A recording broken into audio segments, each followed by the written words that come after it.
গত 15.5 বছরে কমপক্ষে 28 লক্ষ কোটি টাকা বাংলাদেশ থেকে বিদেশে পাচার হয়েছে। আপনাদের এখানে তো কোনো চাঁদাবাজি তেমন হওয়ার কথা না, এখানেও চাঁদাবাজি হয়। আমরা চাঁদাবাজের হাত বন্ধ করে দেব। কেউ কোনো কিছু ভালো করে নাই এ কথা আমি বলবো না, কিন্তু যে দেশটি আল্লাহ তাআলা সবুজে ঢেকে দিয়েছেন, মাটির নিচে সম্পদ আছে, মাটির উপরে সম্পদ আছে, পানিতে সম্পদ আছে, পানির নিচে সম্পদ আছে, যেই দেশে হাওড় বাওড় বনজ কৃষিজ সম্পদ আছে, যে দেশের মানুষ পরিশ্রম, যেই দেশের মানুষের হাতের ছোঁয়ায় দুনিয়ার বিভিন্ন দেশের কপাল কিসমত বদলে যায়, এই দেশের মানুষের কপাল বদলায় না কেন? এই না বদলানোর মূল কারণ হলো অসৎ নেতৃত্ব। এরা যখন জনগণের কাছে ভোটের জন্য আসে, তখন এক একজন পীর দরবেশ আউলিয়া হিসাবে আসে। তারা আসে বসন্তের কোকিল হয়ে, বসন্তের সুবাতাস উপভোগ করার জন্য। ইলেকশনের সময় এসে উন্নয়নের একদম গঙ্গা পদ্মা, তারপরে সুরমা কুশিয়ারা বয়ে দেয়। কয় নদীর কথা বললাম না, কারণ এটা মাঝে মাঝে রাগ করে। কিন্তু যখন ইলেকশন চলে যায়, তখন আর খুঁজে পাওয়া যায় না।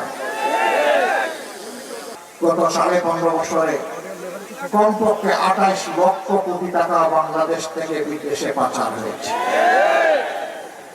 এই টাকাগুলা কার? 18 কোটি মানুষের। রাস্তায় যিনি ভিক্ষা করেন, এই টাকাতে তার অংশ আছে। আপনাদের এখানে তো কোনো চাঁদাবাজি তেমন হওয়ার কথা না, এখানেও চাঁদাবাজি হয়। ইনশাআল্লাহ আল্লাহ তাআলা আমাদেরকে সুযোগ দিলে এই দেশ পরিচালনার, আমরা চাঁদাবাজের হাত বন্ধ করে দেব। আর চাঁদাবাজি করার দুঃসাহস কেউ দেখাবে না। ব্যবসায়ী রাতের ঘুম হারাম হবে না। ফুটপাতের সাধারণ হকারকে চোখের পানি ফেলতে হবে না। রাজনীতি আমাদের পেশা নয়, রাজনীতিকে আমরা কর্তব্য হিসাবে নিয়েছি। রাজনীতিতে যারা পেশা হিসাবে নিয়েছে, দুর্নীতি, চাঁদাবাজি, মামলাবাজি, লুণ্ঠন, এগুলা তারা করে। এই নির্বাচনের সময় মানুষ কত সতর্ক হয়ে কথা বলে, কিন্তু কিছু কিছু রাজনৈতিক ভাই বন্ধু তারা কিভাবে বলে যে যদি বোরকা পরে তা কোনো মেয়ে লোক আসে, যদি মেকআপ করে আসে, যদি হেজাব করে আসে, খুলে ফেলবো। বলতে বলতে বলছে পুরো কাপড় খুলে ফেলবো।